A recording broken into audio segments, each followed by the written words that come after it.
Agent Brian Jackson says it's all a scam. Other popular scams include asking for a donation for areas hit hard by COVID and offering fake at-home COVID-19 testing kits. A new survey this morning finds many Americans turn to social media to get their news. This month, the Pew Research Center released the results of a survey that they conducted last fall. They asked more than 9,200 adults about the ways they keep informed. 53% said they got their news from social media at least sometimes.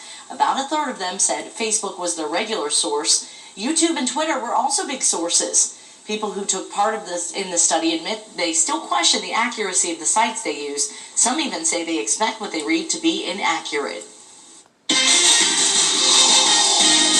We had some nice weather yesterday. Temperatures climbed up to 48 degrees here in Dayton. The sunshine helped us out as well, but that's all changing here this morning. Clouds are moving in from the north. Our colder weather has moved back in here as well. These are our wind chill temperatures. So the temperature themselves are very close to about 30 degrees right now, but due to the breezy conditions we have, it feels like we're down towards about 21 degrees in Dayton at this point in time. So similar to a lot of the mornings we've seen out there recently. In Greenville, fairly quiet aside from those breezy conditions. The roads are dry, so I don't really think you have anything that's going to impact you on your drive either this morning or into the afternoon either. And again, 30 degrees, but that west wind is making it feel even colder. Dry air out there with a 24-degree dew point temperature, so you're going to feel that when you step out the door. Satellite and radar picking up on those clouds that are moving in from the north towards the south, so we are gradually clouding up here in Dayton. That's due to the cold air that's moving over Lake Michigan. You see on the west side of the lake, it's almost clear, but on the east side, it's all of those clouds that are picked up from that lake. Even a chance for a few flurries moving in here as well. So taking a look at our temperatures around the region, we're not in a bad place sitting around 30 degrees here in Dayton because the upper Midwest is in the single digits, fairly widespread there as some Arctic air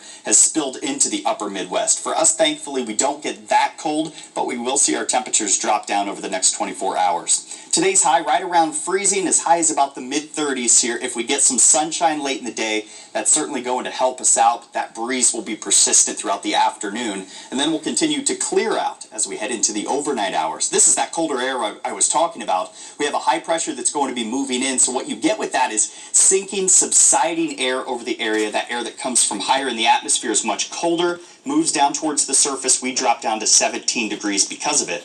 But on the flip side, we get sunshine for tomorrow. So not a bad weekend, at least to start off. We'll see that sunshine and below average temperatures. I think we only edge out about 30 degrees as we head throughout the day there on Saturday. Our temperatures are going to be fluctuating quite a bit once you make it beyond this 10-day trend here. You see we edge out 40 degrees for Monday, level out a little bit for Tuesday and Wednesday next week. Fairly normal for most of the work week. And it looks like we're going to get a warm splash of air that's going to be moving in from the south as we head towards the weekend. Typically in the winter, especially during a La Nina, when you get a bunch of warmer that moves in, on the backside you get the very opposite. So I suspect as we head through February, we're going to get that warm air, it's going to feel nice, and then we're going to get smacked with some colder air that moves in from the upper Midwest. Now, this is our system we've been tracking throughout the week. Our weather's been fairly quiet, but this is picking up on the chance for a wintry mix moving in through the day on Sunday into Sunday night, and that could even lean towards snow in the northern Miami Valley.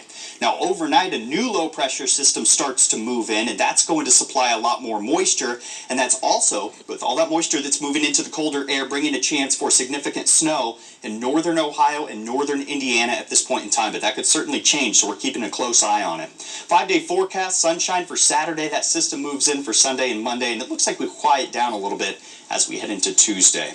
Weather and traffic every 10 minutes. Let's go over to Sergeant Mark and check on the roads. How are things looking, Sarge?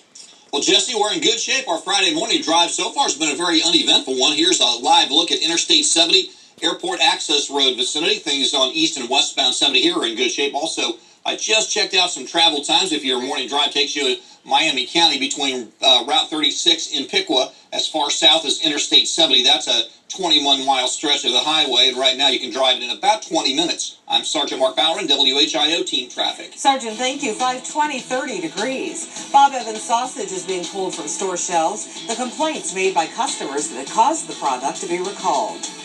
You have another chance to become a multi-millionaire. How much you could win if you hit tonight's Mega Millions jackpot.